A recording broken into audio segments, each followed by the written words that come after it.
지난주 말씀 우리 잠시 좀 되짚고 시작할까 합니다. 우리가 다윗을 생각할 때 위대한 다윗 제국을 먼저 떠올립니다. 땅에 있어서도 이스라엘 역사상 가장 넓은 영토를 가지고 있었고, 영적, 정치적, 경제적, 문화적 최고의 전성기를 누렸던 다윗 시대. 성경에서는 그런 다윗에 대해서 뭐라고 이야기하고 있느냐?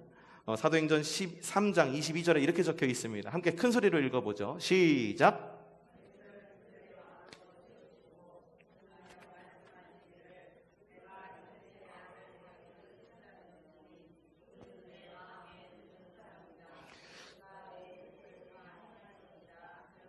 네, 이스라엘 백성들은요, 다윗의 때를 너무너무 회복하고 싶었어요. 그도 그럴 것이 사도행전에서도 다윗 하면 하나님 마음에 합한 자. 야, 성경에 과연 그 누구가 하나님 마음에 합한 자라고 적혀 있었겠습니까? 유일하게 다윗만이 하나님 마음에 합한 자, 바로 하나님 마음에 드는 사람이다라고 적혀 있었던 거죠. 하지만 다윗의 이러한 전성기는요, 처음부터 이런 전성기를 누리려고 하나님께서 계획하셨기도 했지만, 무엇보다도 다윗이 통과해야 됐던 혹독한 광야의 이런 광야 학교의 시간을 거쳤기 때문에 오히려 다윗의 그 왕국은 탄탄했었고, 하나님께서는 그 광야 학교를 통해서 다윗을 준비시키신 것입니다. 우리가 기억하는 최고의 순간의 다윗은요, 광야가 빚어낸 결과물입니다. 다윗은 그가 쓰러뜨린 골리앗, 그것보다도 훨씬 더 큰 거인이었는데, 그래서 저는 이 다윗을 광야가 낳은 거인이다 라고 여러분에게 말씀드리고 싶습니다. 여러분들도 광야를 거치면서 광야가 낳은 거인들이 되시기를 바랍니다. 주님의 영으로 철저하게 무장된 거인이 되시기를 바랍니다.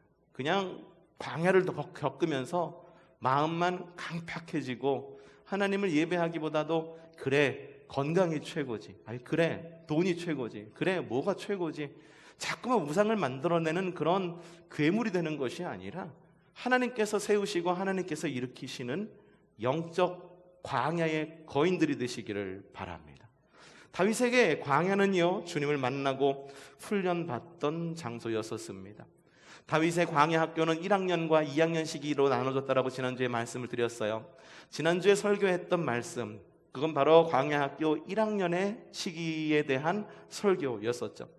자, 광야 학교 1학년, 다윗에게 주어진 광야 학교 1학년의 시간은 광야 가운데에 주어졌던 그런 많은 열린 환경 가운데에서 무료함을 극복하는 것이 과제였던, 주요 커리큘럼이었던 시기였었습니다. 이러한 첫 학년의 시기를 어떻게 보냈다고 그랬습니까? 첫 번째로 하나님을 묵상하고 노래했다라고 말씀을 드렸습니다. 이런 광야의 고요함과 적막함의 시간을 게으름의 시간으로 보내지 않았습니다. 자신이 가지고 있는 모든 방법을 동원해서 사색하고 하나님의 말씀을 묵상하면서 여호와는 나의 목자, 신이 내게 부족함이 없으리로다 라고 하는 주옥과 같은 그런 시편을 지은 시기가 바로 광야학교 1학년 시기. 두 번째로 물맷돌을 갈고 닦는 시기였다라고 지난주에 말씀을 드렸죠. 광야에서 패배감에 빠지지 않았고, 그가 가지고 할 수 있는 가장 큰 어떤 그런 달란트가 뭔지를 기억했고, 그 당시 할 수 있는 가장 유익한 일이었던 물맷돌 실력을 갈고 닦는 일을 다윗은 했습니다. 세 번째로 악기를 다루었다라고 이야기를 했어요. 광야 가운데에서 그는 악기 실력을 다루었고, 풀피리를 불었고, 무엇보다도 하프를 굉장히 잘 연주해서 양들을 보호했고, 그리고 그 당시에 왕이었던 사울의 마음이 아주 강팍해지니까는 사울 앞에 가서 하프 연주를 하면서 사울의 마음도 위로하고 평안을 주었던 것이 바로 다윗의 광야 학교 1학년 시기의 커리큘럼들, 그리고 그것을 어떻게 다윗이 잘 이행하고 그 과정을 어떻게 잘 이수했는지를 보여주는 아주 단편적인 그런 모습들이었습니다. 자, 오늘은 광야학교 2학년 시기, 다윗의 광야학교 2학년 시기에는 어떤 일이 있었는지를 좀 볼 시간인데요. 광야학교 2학년 시기의 주요 커리큘럼은 머지않아 탄생될 다윗 제국의 수장으로 준비시키는 것이 바로 다윗의 광야학교 2학년의 커리큘럼이었었습니다. 그래서 오늘 말씀의 제목이 그겁니다. 광야의 리더십을 배우라. 여러분, 리더십은 배우는 겁니다. 리더십은 배우는 거예요. 그 누구도 리더십을 갖고 태어나는 사람은 없습니다. 물론 그런 환경 가운데에서 자라는 사람들이 있겠죠. 옛날에 왕자, 그렇죠? 왕자들은 권력의 중심 가운데 있어서 왕의 리더십을 배우면서 자라났겠죠. 의사 집안에서는 보통 어떠한 직업의 자녀들이 자라나나요? 의사 집안은 대부분 의사가 자라납니다. 법조인 집안에서는 법조인이 자라나게 되어 있고요. 목사 집안에서는 사역자가 자라나는 것을 여러분들 많이 볼 수가 있어요. 왜냐하면 리더십이라고 하는 거는요, 배우고 자라나는 것이기 때문입니다. 여러분의 자녀들에게도, 여러분의 손주들에게도 이러한 리더십, 좋은 리더십을 물려주시기를 바랍니다. 여러분 리더십, 어떤 리더십을 가지고 있습니까? 그 리더십, 여러분이 지금 가지고 있는 그 리더십을 여러분의 자녀와 손주들에게 고스란히 물려주고 싶은 그런 리더십이신가요? 아니라고 한다면 여러분, 이 시간 좀 하나님 나를 좀 광야학교, 지금 내 삶이 광야와 같은데 이 광야와 같은 이 시기 가운데에 주님께서 나를 다듬어 주시고 나를 성장시키시고, 그리고 주님 말씀하실 때에 내가 주님으로부터 배우고 나의 리더십들, 정말로 주님 마음에 합한 리더십들이 세워져서 나의 자녀들과 내 자손들에게 잘 흘려보낼 수 있는 지혜가 있는 리더십이 나에게 세워지게 하여 주시옵소서. 그렇게 결단하는 시간 되시기를 바랍니다. 자, 광야의 리더십, 다윗이 배운 광야의 리더십은 무엇이었을까? 첫 번째, 하나님의 신실하심을 의지하는 훈련을 받았다라고 하는 것이 광야에서의 2학년의 시기의 다윗의 모습이었습니다. 함께 따라해보죠. 하나님의 신실하심을 의지하는 훈련을 받았습니다. 골리앗을 쓰러뜨린 다윗은요, 아주 짧은 시간에 백성들의 영웅으로 오르게 됩니다. 최고의 낮은 자리에서 최고의 높은 자리로 급부상하게 됩니다. 왕의 사위가 되었고요, 유명 인사가 되었습니다. 심지어는 왕인 사울보다도 다윗을 백성들이 더 신임을 했습니다. 그때 사울의 마음이 어땠을까? 옛날에 우리나라도 이런 경우가 있었어요. 임진왜란이 터졌죠. 임진왜란 하면 떠오르는 유명한 장수 한 분이 계시죠. 그 장수의 이름이 누굴까요? 이순신 장군. 이순신 장군이요, 왜 그 선조께서 왜 이순신 장군을 자꾸 끌어내리고 자꾸만 귀양 보내고 그랬을까? 너무 리더십이 뛰어났어요. 너무 리더십이 뛰어나가지고 백성들이 선조왕보다 그 아랫지방이었잖아요. 전라도 쪽이었었잖아요. 그래서 그 아랫지방 사람들은 어떻게 본다면은 왕보다도 이순신 장군을 더 믿었던 거예요. 그러니까 왕의 마음이 어떻겠습니까? 저놈이 저거 나보다 리더십이 더 뛰어나, 안 되겠다 싶으니까는 자꾸만 끌어다가 귀양 보내고 못 살게 굴고 그랬던 거죠. 사실 다윗이 그랬어요. 사람들이 다윗을 칭찬하는데 뭐라고 말하냐면은 사윗이 죽인 자는 천천히요, 다윗은 만만이다 라고 이야기를 합니다. 그 당시 왕이었던 사울이 얼마나 자존심이 상하겠습니까? 그래도 왕인데 하찮은 목동과 비교를 당하니까요. 그래서 사울의 마음이 어땠느냐? 사무엘상 18장 8절에 이렇게 적혀 있습니다. 또 한번 크게 읽어보죠. 시작.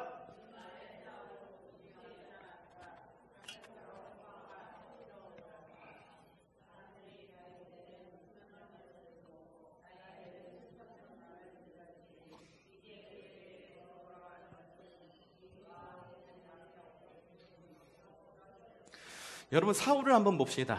사람들이 다윗을 막 높여줬어요. 근데 이건 다윗에게 좋은 일이었을지 모르지만 사울에게는 이게 바로 또 하나의 광야였지 않을까라는 생각이 드는 거예요.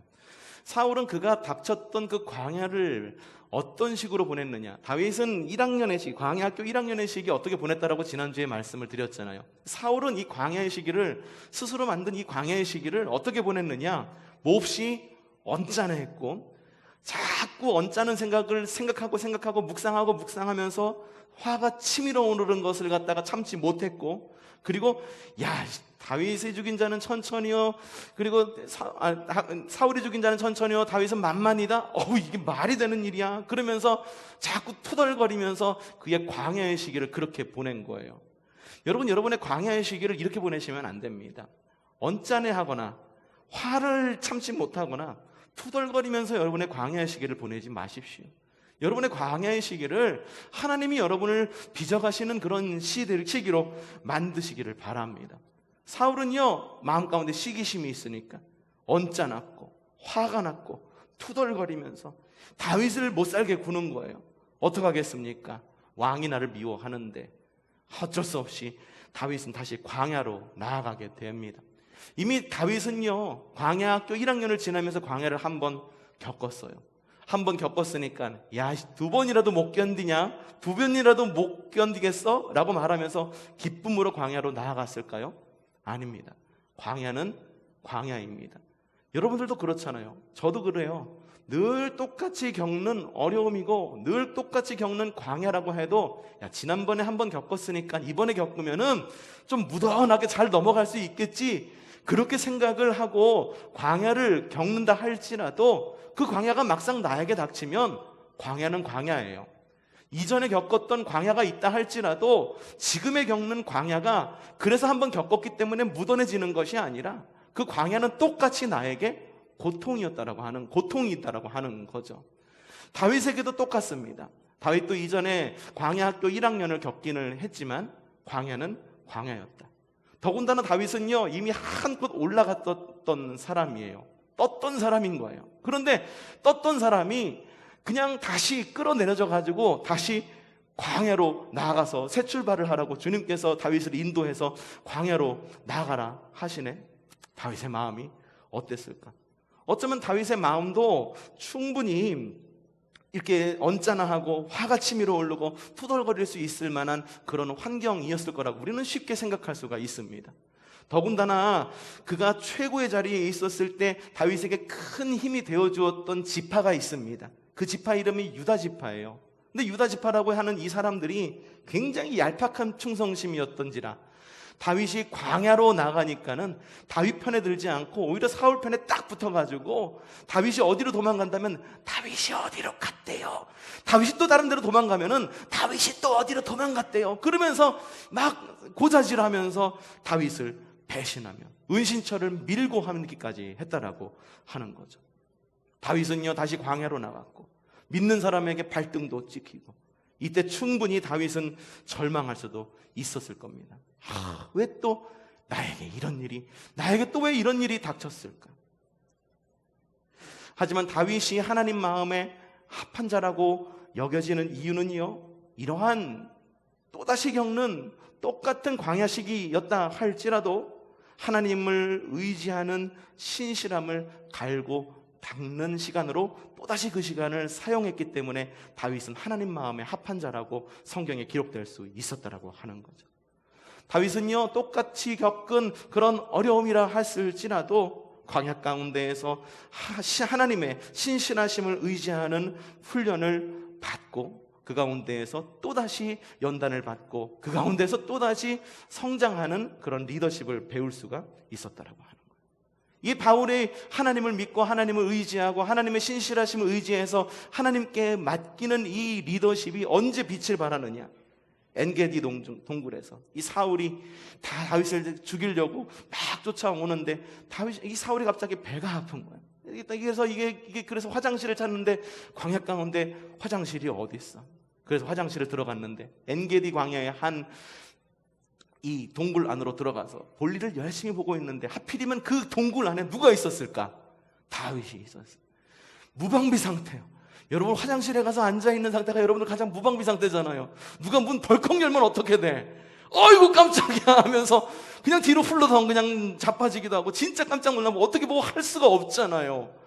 그런 무방비 상태였던 사울조차도 다윗은 사울을 죽이지 않았어요.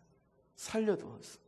오히려 그러면서 하나님께서 사울을 어떻게 쓰실지 그것을 하나님께 맡기면서 원수를 사랑하는, 원수를 정말 죽음으로 갚는 것이 아니라 원수를 사랑하고 품는 그러한 리더십에 이를 때 바로 그 절정을 이루면서 다윗은 그러한 하나님의 신실하심을 의지하는 리더십을 배웠다라고 하는 거죠.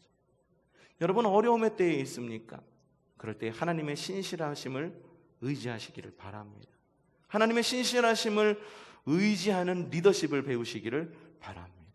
그리고 여러분들이 누군가의 리더십을 따를 때, 야, 저 사람이 과연 하나님의 신실하심을 따르는 리더십인가를 유심히 살펴보시기를 바랍니다. 그리고 여러분 스스로도 하나님의 신실하심을 따르는 리더십을 잘 가꾸어 나가시기를 바랍니다.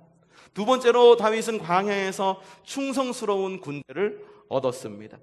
다윗은 광야에서 양을 품듯 사람들도 품었습니다. 당시의 시대적 상황이 뭐였었냐면 도시들이 막 성장을 했어요. 막 급격한 왕정이 이루어지고 그리고 도시화가 이루어지면서 그 사회에 적응하지 못하는 사람들이 갑자기 훅 하고 막 늘어났어요. 사회 부적응자들이 자꾸 속출했다라고 하는 거죠. 이 사람들은 사회 가운데 머물러 수 있었을까? 없었어. 그래서 이 사람들이 간 곳이 어디냐? 결국 광야로 내몰릴 수밖에 없었죠. 그래서 이 내몰린 사람들을 누가 품어줬을까요? 같은 광야 생활을 하던 다윗이 그 부적응자 400명을 품어줍니다. 야, 나도 힘든데 누구를 품어? 더군다나 400명? 그 많은 사람들을 어떻게 품어? 다윗은 그렇게 생각하지 않았어요. 자신도 힘들고 어렵고 자신도 광야였지만 그 당시에 사회적으로 적응하지 못했던 400명의 불황자를 품어주게 되는데 이게 정말 놀라운 열매로 맺히게 됩니다. 이 400명이라고 하는 불황자들이 다윗과 함께 먹고 마시고 잠자고 그리고 다윗과 함께 생활하면서 다윗의 충성스러운 군사로 성장하게 됩니다. 더군다나 400명에 멈추지 않고 이 인원은 400명에서 450명, 450명에서 500명, 500명에서 550명, 550명에서 600명까지 성장을 해가지고 다윗의 군대가 글쎄 600명까지 성장을 하게 되는 거예요. 그런데 이 사람들이 다윗이 자신들이 어려웠을 때 도와주고 그리고 자신이 어려웠을 때 품어준 다윗이다 보니까 충성심이 남달랐던 거예요. 사울의 군대보다도 충성심이 굉장히 남달랐던 거예요. 어느 날 다윗이 아둘람 동굴에 숨어 있었을 때에 소식이 들리는 거예요. 글쎄 이스라엘이 나의 원수인 블레셋 군대에게 침략을 당해서 완전히 넘어가게 생겼다라는 그런 소식을 듣게 되는 거예요. 광야에 있었던 이 다윗의 마음이 어떻겠습니까? 내가 직접 나가서 싸웠으면 좋겠는데 싸우지도 못하고 다윗의 마음 가운데에 병이 드는 거예요. 아이고, 내가 이걸 어떻게 해야 되나? 야, 내 고향으로 돌아가고 싶구나. 내가 그 고향 땅으로 돌아가면 뭔가라도 할 수 있을 건데. 그러면서 다윗이 혼자 중얼중얼거리면서 뭐라고 이야기했느냐? 사무엘하 23장 15절에 이렇게 적혀 있습니다. 한번 읽어보죠. 시작!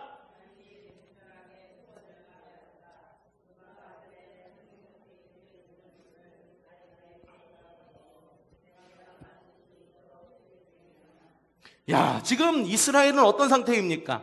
블레셋 군대에게 넘어간 상태인 거예요. 그런데 그 넘어간 땅에 있는 바로 베들레헴 성문 곁에 있는 우물물을 정말 마셔보고 싶구나.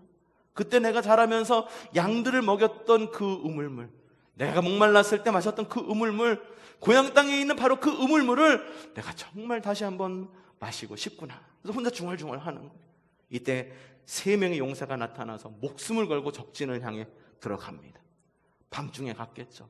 정글숲을 지나, 정글이 없었겠죠. 광야였으니까. 그래서 광야를 지나가지고 야금야금 이렇게 포복도 하고 들어가가지고선 적진으로 들어가가지고 다윗의 고향에 있는 베들레헴 성문 곁에 있는 우물물을 떠와서 다윗에게 전해줍니다. 왕이시여, 왕께서 진정 두목이시여, 두목께서 왕께서 정말로 드시고 싶어하는 이 우물물, 왕께서는 직접 갈 수는 없지만 우리 3명의 용사가 가서 우물물을 떠왔습니다.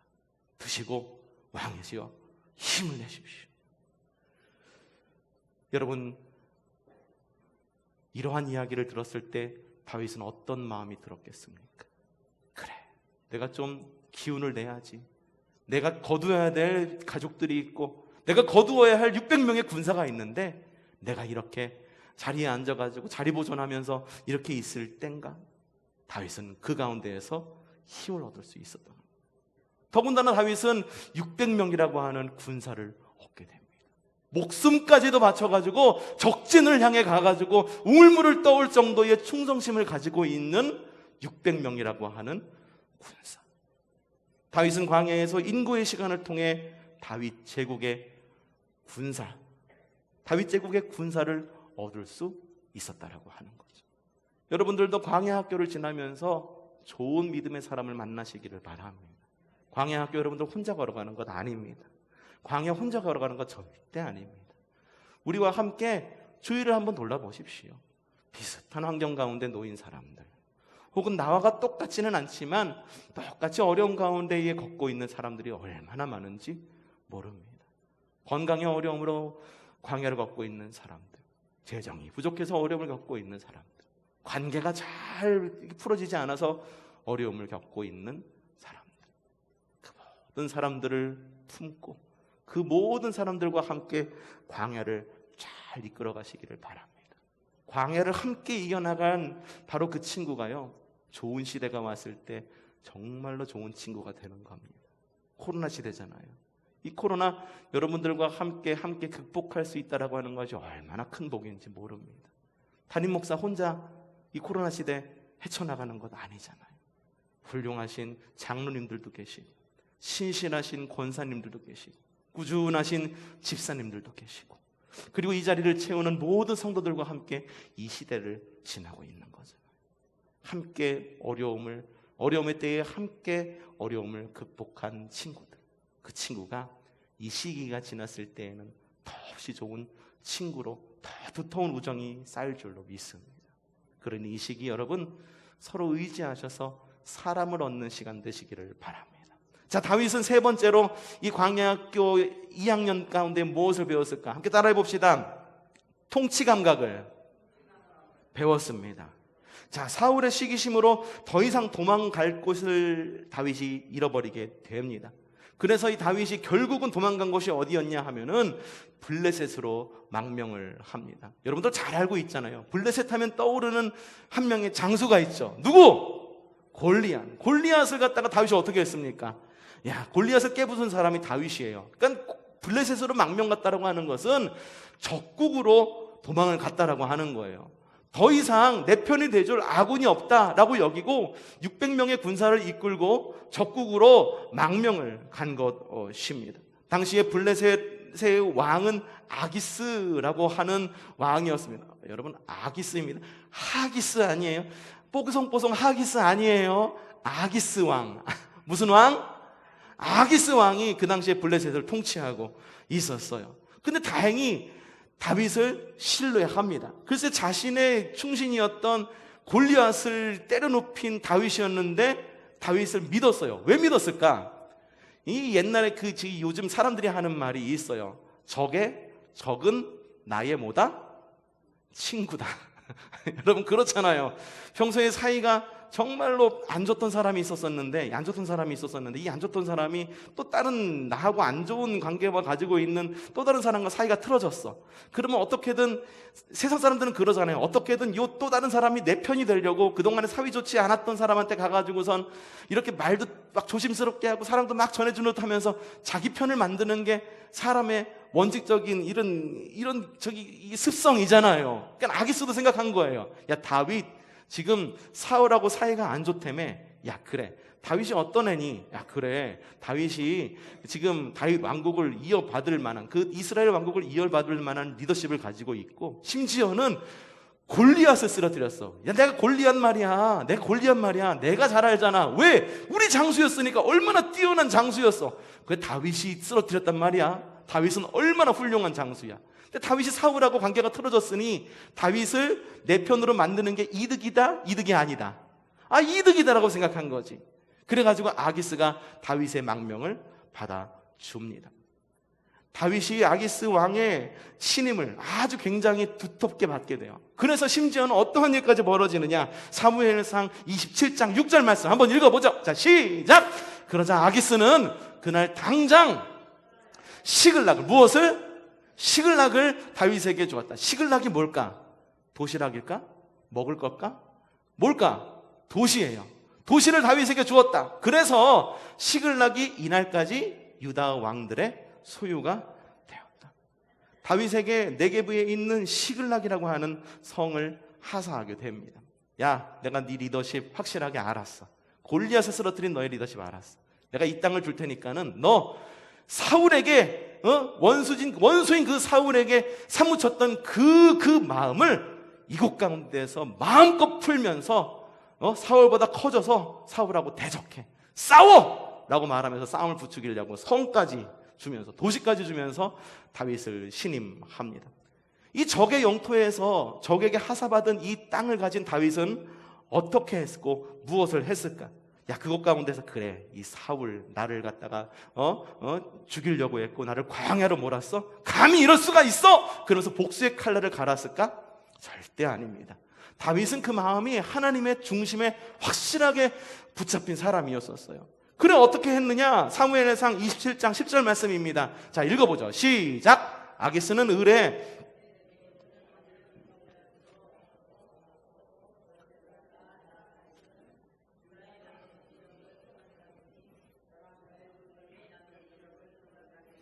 또는 겐족 속의 남쪽 지역을 털었다느니 하는 식으로 대답을 하곤 하였다. 다윗이 블레셋 왕에게 성을 하사받았으니까 다윗은 가만히 있을 수가 없잖아요. 어떻게든 군사 행동을 하고 있다는 것을 갖다가 보여줘야 되잖아요. 그래서 군사를 이끌고 나가는 거예요. 나가가지고 유대 땅에 가가지고선 유대 땅에 있는 사람들을 막 침략하고 못살게 굴고 학살하고 그랬을까? 아니, 이스라엘 사람들한텐 가가지고 내가 왔단 얘기 절대로 하지 마. 내가 너희를 보호해 줄게 라고 말하면서 이스라엘을 그동안에 못살게 굴었던 주변의 적들을 소탕합니다. 소탕을 하면서 말이 새나가면 안 되니까는 완전히 쑥대밭으로 만들고 완전히 더 이상 살 수 없을 정도로 적군의 아기스의 그 힘을 얻고 이스라엘의 적들을 하나 둘씩 해치웁니다. 아기스 왕이 다윗이 그렇게 전쟁을 하고 들어오면 묻는 거예요. 야, 오늘은 나가서 어디를 습격했니? 라고 물으니까 다윗이 이야기하는 거예요. 다윗은 이번에는요 유다 남쪽을 가서 약탈했습니다.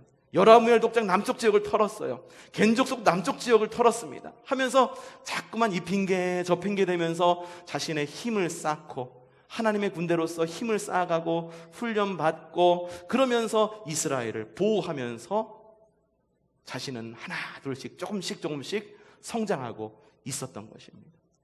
왜 그랬을까? 제가 생각해 보니까요, 다윗은 선견지명이 있었기 때문이에요. 왜냐? 이스라엘은요 그때까지도 청동기 무기를 갖고 싸웠었어요. 그런데 이 블레셋은 철기 문화를 갖고 싸웠네.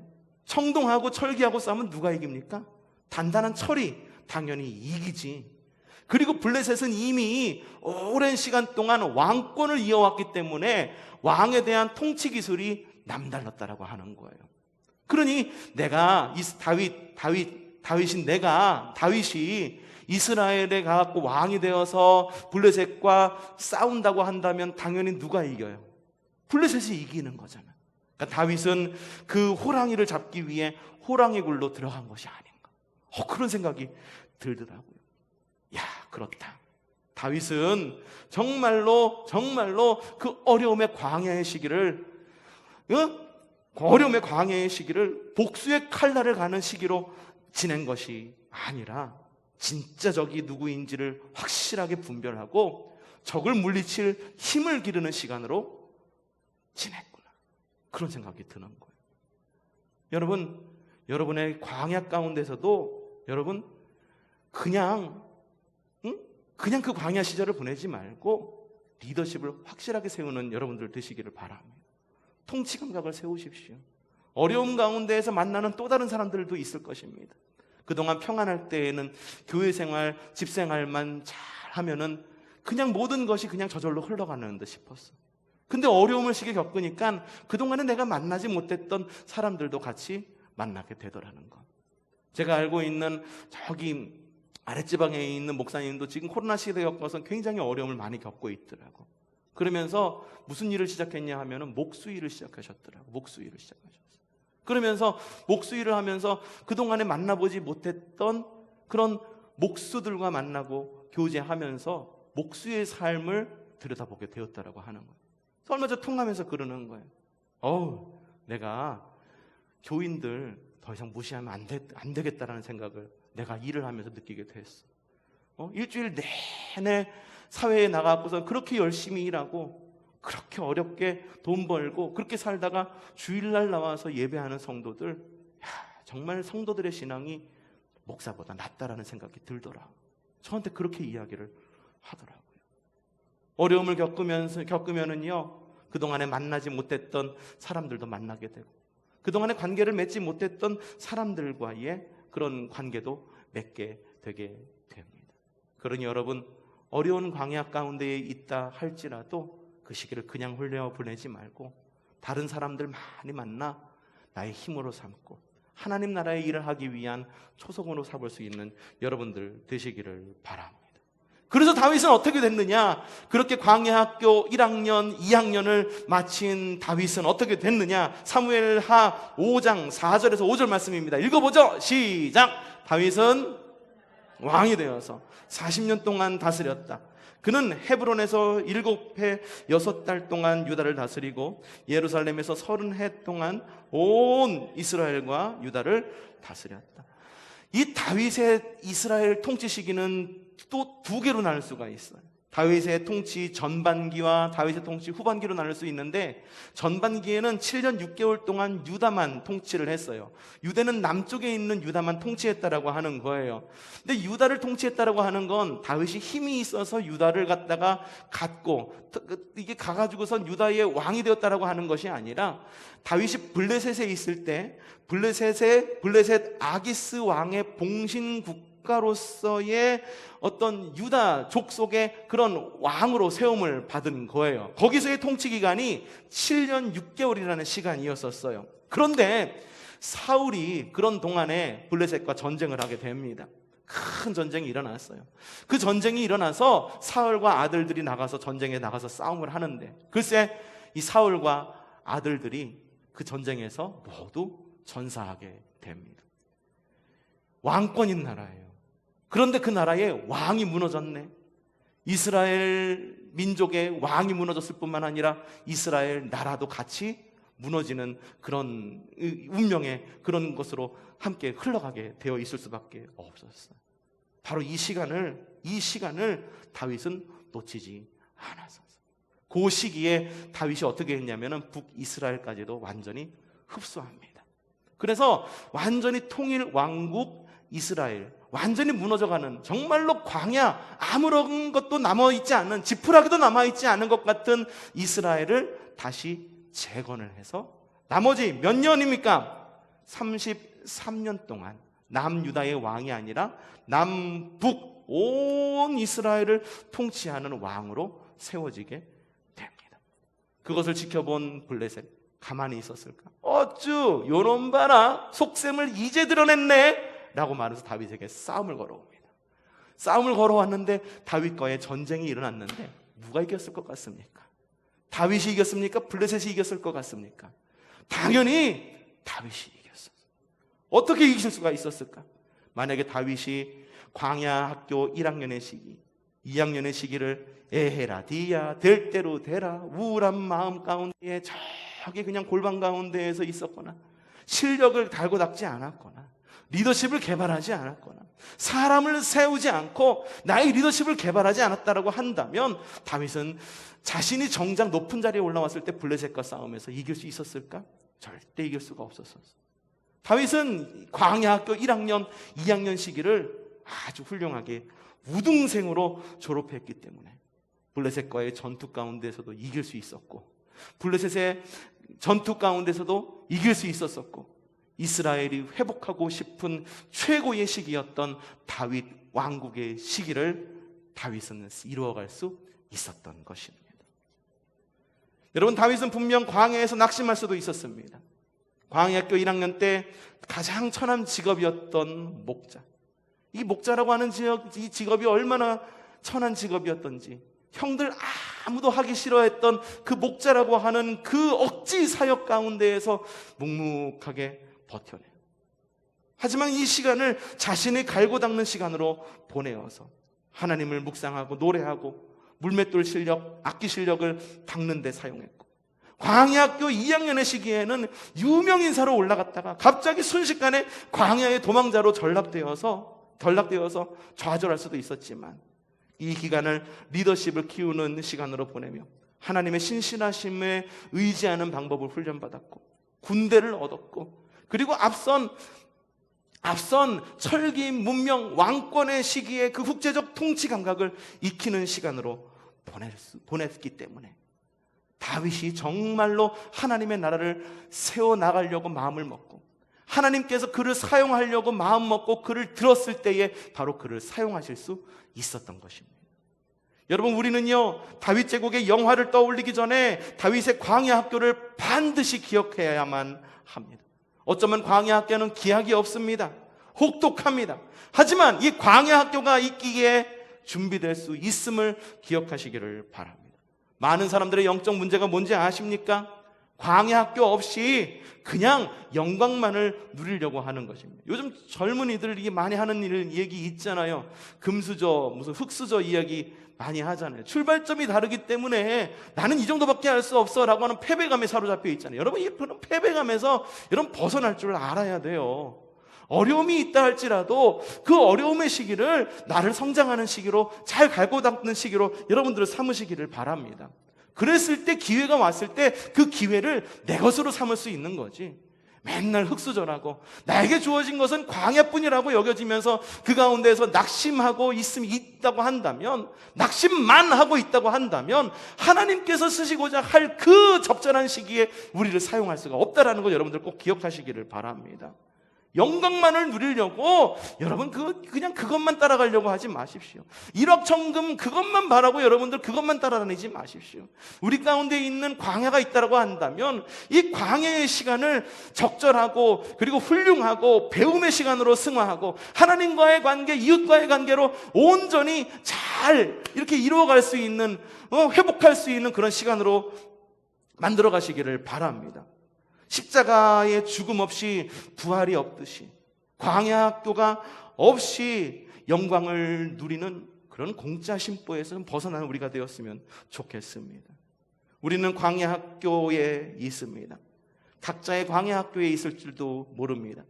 관계의 광야 학교, 질병의 광야 학교, 가난의 광야 학교, 또다시 또 우리는 공통된 광야 학교를 건너고 있습니다. 역병이라는 광야 학교. 이건 우리가 어떻게 할 수 있는 광야 학교도 아닌 듯 싶습니다. 그 광야 학교를 신실하신 하나님과 동행하여서 우등생으로 졸업하는 여러분들 되시기를 바랍니다.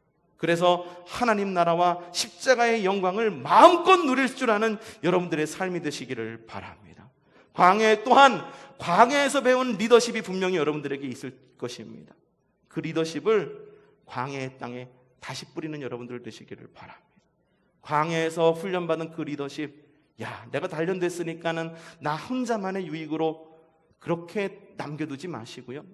여러분이 광야에서 배운 것이 있다면 모든 성도들과 함께 나누고, 그리고 광야의 땅이라고 여겨지는 바로 그곳에 다시 뿌릴 줄 아는 지혜가 있기를 바랍니다. 다윗과 같은 광야의 거인이 되기를 바랍니다. 그곳에서 단련된 탄탄한 광야의 영성으로 당당하게 하나님 나라를 살아가는 저와 여러분이 되기를 주님의 이름으로 축복합니다.